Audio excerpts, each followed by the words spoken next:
નમસ્કાર, આપ જોઈ રહ્યા છો સત્ય સમર્પણ ન્યૂઝ। આજે વાત કરવી છે જૂનાગઢ જિલ્લાની, કે જ્યાં વિકાસના નામે વિનાશનું એક મોટું કૌભાંડ ચાલી રહ્યું છે।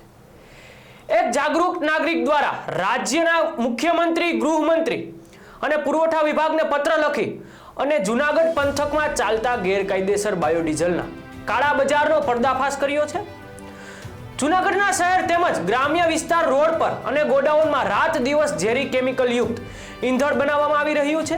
આ ઉપરાંત હાઈવે ઉપર ઓરડીઓમાં તેમજ ટેન્કરોમાં વાહનોમાં પંપ બનાવી હલકી ગુણવત્તાનું બેઝ ઓઇલ અને પ્રતિબિંબ કેમિકલ ભેળવીને વાહન ચાલકો અને ખેડૂતોને પધરાવી દેવામાં આવે છે, જેનાથી ટ્રેક્ટર અને ટ્રકના એન્જિન તો બગડે જ છે, તેમજ સાથે સાથે વાતાવરણમાં ફેલાતો ઝેરી ધુમાડો લોકોના ફેફસા પણ તોડી રહ્યો છે।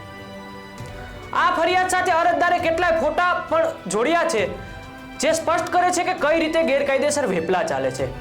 અરજદારની એ માંગ છે કે સ્ટેટ મોનિટરિંગ સેલ અથવા કોઈ સ્પેશિયલ ટાસ્ક ફોર્સ દ્વારા મુખ્ય સૂત્રધારો અને કડક કાયદો લાવવામાં આવે।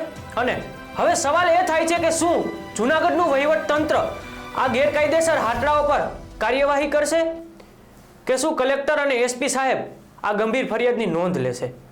એ જોવાનું રહ્યું। વધુ અપડેટ જોવા માટે આપ જોતા રહો સત્ય સમર્પણ ન્યૂઝ। નમસ્કાર।